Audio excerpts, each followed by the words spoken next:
Bismillahirrahmanirrahim. Assalamualaikum warahmatullahi wabarakatuh. Alhamdulillahirabbil alamin wa bihi nasta'inu ala umuri dunya waddin wassalatu wassalamu ala asyrafil anbiya wal mursalin wa ala alihi wa sahbihi ajma'in wa ba'd. Alhamdulillah kita bertemu lagi, berkumpul di masjid ini untuk melanjutkan kajian rutin kita, kajian kitab Riyadhus Shalihin. Kita akan lanjutkan pembacaan bab fi bayani kasrati turuqil khair, hadis yang ke-20. Imam An-Nawawi rahimahullah berkata, anhu qala arada banu salimata ayyantaqilu qurbal masjid fa balagha dhalika Rasulullah sallallahu alaihi wasallam fa qala lahum innahu qad balaghani annakum turiduna an tantaqilu qurbal masjid fa qalu na'am ya Rasulullah qad aradna dhalik fa qala bani salimah diyarakum tuktab atharukum rawahu Muslim wa fi riwayatin inna bi kulli khutwatin darajah rawahu Muslim. Anhu, dari Jabir bin Abdullah radhiyallahu anhu, ia berkata, arada banu salimah ayyantaqilu qurbal masjid. Banu Salimah ingin pindah dari kampung mereka ke dekat masjid. Banu Salimah ini nama kabilah. Banu artinya anak-anak, Salimah artinya batu, hajar. Jadi Banu Salimah anak-anak batu. Ya. Tapi kalau nama, ya, nama itu ketika sudah menjadi nama sesuatu hilang maknanya. Ya, Banu Salimah artinya anak-anak keturunan Salimah, bukan anak-anak batu. Ya. Ini Banu Salimah ini kabilah yang termasuk kabilah yang terpenting di Madinah. Ya, salah satu bagian dari kabilah Khazraj, di mana tempat tinggal mereka di sebelah utara Masjid Nabawi. Jaraknya sekitar 4 km. Jadi Banu Salimah ke Masjid Nabawi itu 4 km. Di mana sekarang perkampungan Banu Salimah itu ditandai dengan Masjid Qiblatain. Jadi Masjid Qiblatain itu dulunya adalah perkampungan Bani Salimah. Jadi jarak dari perkampungan Bani Salimah ke Masjid Nabawi itu 4 km, sekitar 4 km. Makanya pantas kalau mereka ingin pindah ke dekat Masjid Nabawi. Jadi mereka walaupun jauh dari Masjid Nabawi, salat berjamaah mereka itu di Masjid Nabawi. Ya, berarti subuh mereka berangkat, sebelum subuh berangkat dari kampung mereka ke Masjid Nabawi 4 km. Kira-kira berapa menit? Seperti dari Al-Ma'tub ini ke Cisaat, tambah 1 km lagi. Dari sini ke Cisaat 3 kilo, tambah 1 km lagi. Ya, 4 km. Mungkin setengah jam. Ya, subuh. Terus mereka pulang. Nanti duhur datang lagi, pulang. Nanti asar datang lagi, pulang. Maghrib datang lagi, menyambung sampai Isya baru pulang. Lumayan perjalanan yang cukup panjang dan memakan waktu. Oleh karena itu mereka ingin pindah ke dekat Masjid Nabawi supaya apa? Supaya bisa sholat berjamaah di Masjid Nabawi tanpa mengeluarkan banyak waktu atau banyak tenaga, tanpa menghabiskan banyak waktu. Nah, keinginan mereka itu fabalagha dzalika Rasulullah sallallahu alaihi wasallam. Keinginan mereka itu sampai ke Rasulullah sallallahu alaihi wasallam. Faqala lahum, maka Rasulullah sallallahu alaihi wasallam berkata kepada mereka. Artinya berita ini sampai kepada Rasulullah, kemudian Rasulullah mengumpulkan mereka. Gampang mengumpulkannya. Kenapa? Karena mereka selalu ada di masjid. Ya, Rasulullah Shallallahu Alaihi Wasallam menyampaikan kepada mereka, Innahu qad balaghani annakum turiduna an tantaqilu qurbal masjid. Sungguh telah sampai kepadaku bahwa kalian ingin pindah ke dekat masjid. Faqalu, mereka menjawab, Naam, ya Rasulullah. Ya Rasulullah. Qad aradna dzalika. Sungguh kita menginginkan itu. Ya. Kemudian Rasulullah sallallahu alaihi wasallam memberi rekomendasi kepada mereka. Faqala Bani Salimah, wahai Bani Salimah, diyarakum, tinggallah kalian di kampung kalian. Gak usah pindah ke dekat Masjid Nabawi. Tuktab atharukum atau tuktab atharukum. Niscaya jejak-jejak kalian akan dicatat. Bani Salimah, wahai Bani Salimah, diyarakum, tinggallah kalian di kampung kalian, tuktab atharukum, karena jejak-jejak kalian pasti dicatat. Artinya jejak mereka berangkat dari rumah mereka ke masjid kan meninggalkan jejak tuh ya. Kemudian balik lagi dari masjid ke rumah, ke kampung mereka, meninggalkan jejak. Nah, jejak itu dicatat. Jejak kaki ya. Jejak kaki.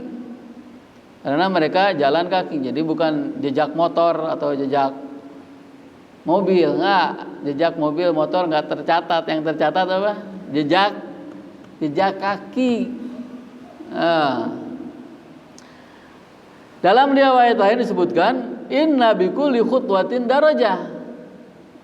Ya, dalam riwayat sama-sama yang diriwayatkan oleh Muslim dijelaskan bahwa apa yang dicatat itu, dicatat jejak itu apa? Jejak yang pertama ke jejak kedua itu satu langkah. Ini satu langkah. Ini satu langkah. Ya. Jadi setiap langkah itu satu derajat. Setiap langkah satu derajat. Nah, dalam hadis ini, Masya Allah, ya, kita diingatkan kembali pentingnya berusaha selalu, bersemangat selalu dalam mengerjakan kebaikan, dalam mengerjakan amal soleh. Pertama, Banu Salimah. Teladan kita dalam hadis ini apa? Mereka senantiasa sholat berjamaah di Masjid Nabawi, walaupun jarak antara kampung mereka dengan Masjid Nabawi berapa kilo tadi? 4 kilometer. Lalu mereka ingin pindah ke dekat Masjid Nabawi. Kenapa? Karena semangat mereka untuk selalu sholat berjamaah. Ya. Bagi mereka tentunya lebih mudah untuk datang ke masjid dalam jarak yang dekat dibandingkan dengan jarak yang jauh. Tapi dekat atau jauh bagi mereka sama. Mereka tetap datang ke masjid. Ya, banyak di antara kita, di antara umat Islam yang dekat ke masjid, nggak datang ke masjid, nggak sholat berjamaah di masjid, apalagi jauh, ya, apalagi jauh, banyak alasan.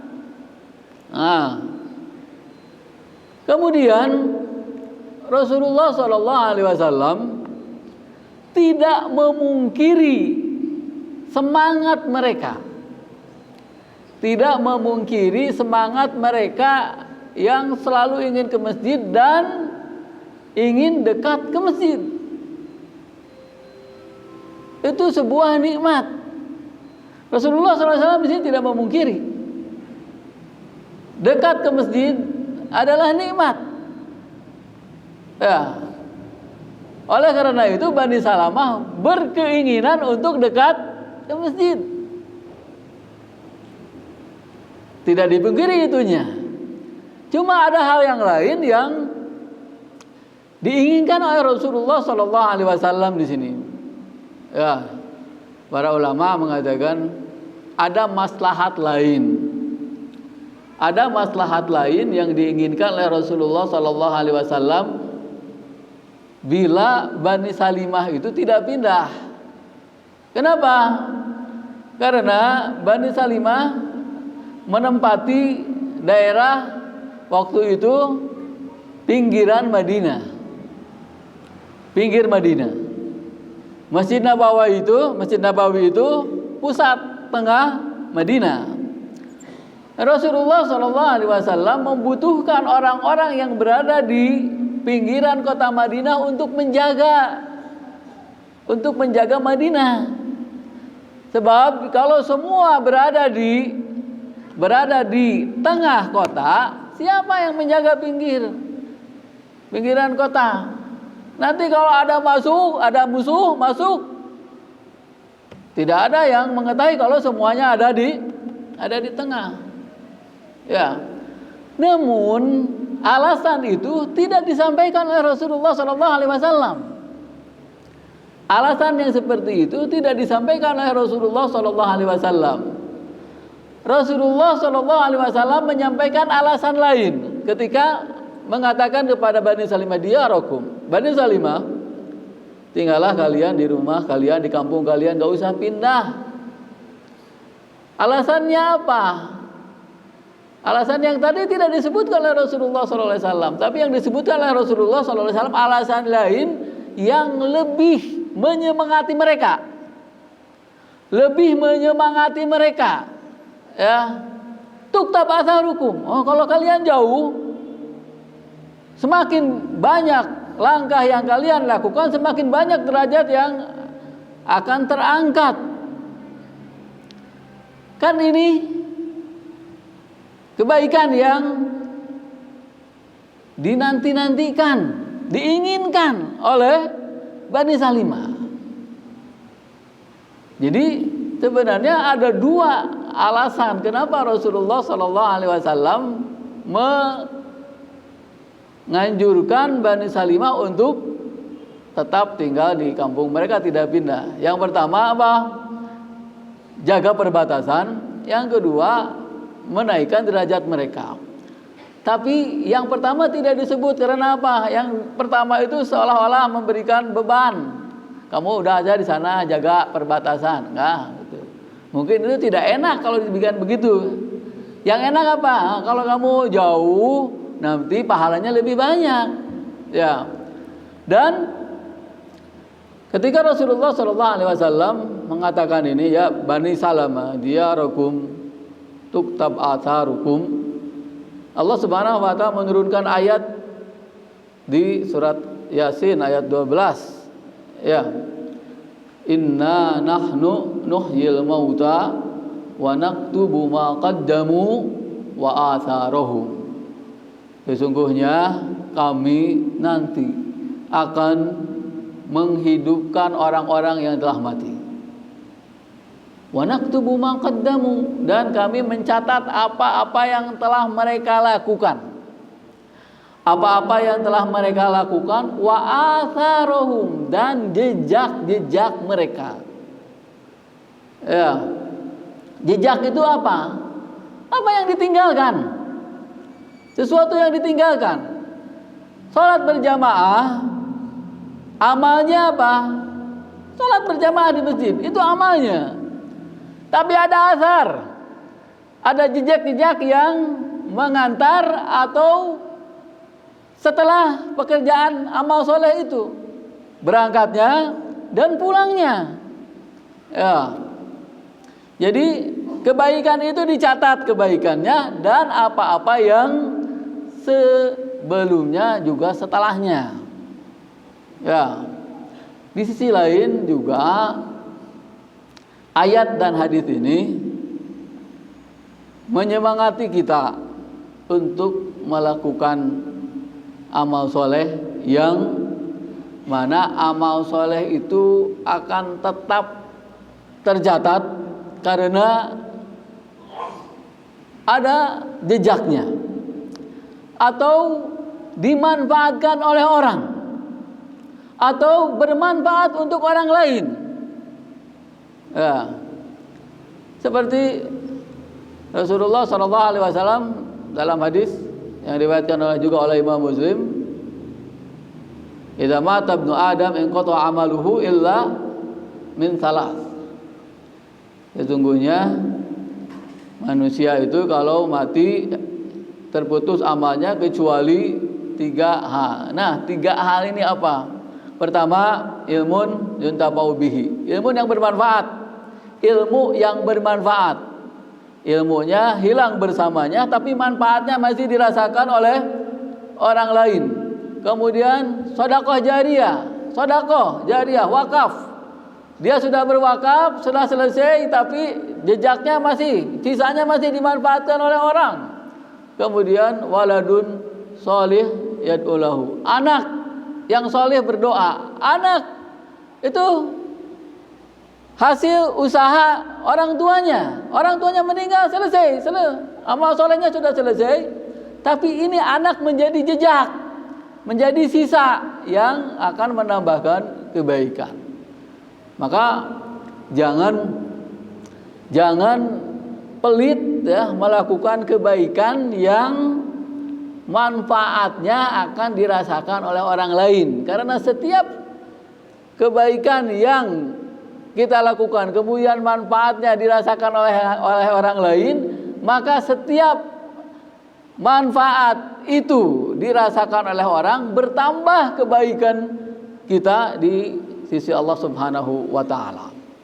Ya, kita tidak bisa membayangkan bagaimana Rasulullah sallallahu alaihi wasallam meninggalkan jejak bagi kita. Bagaimana pahalanya?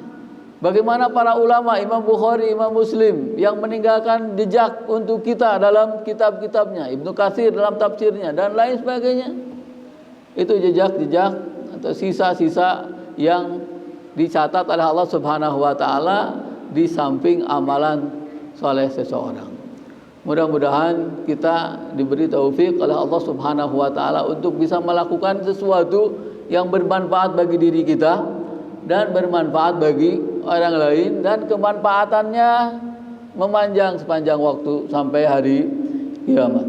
Sallallahu ala Muhammad wa ala alihi wa sahbihi wasallam, wa akhiru da'wana alhamdulillahi rabbil alamin. Wassalamualaikum warahmatullahi wabarakatuh.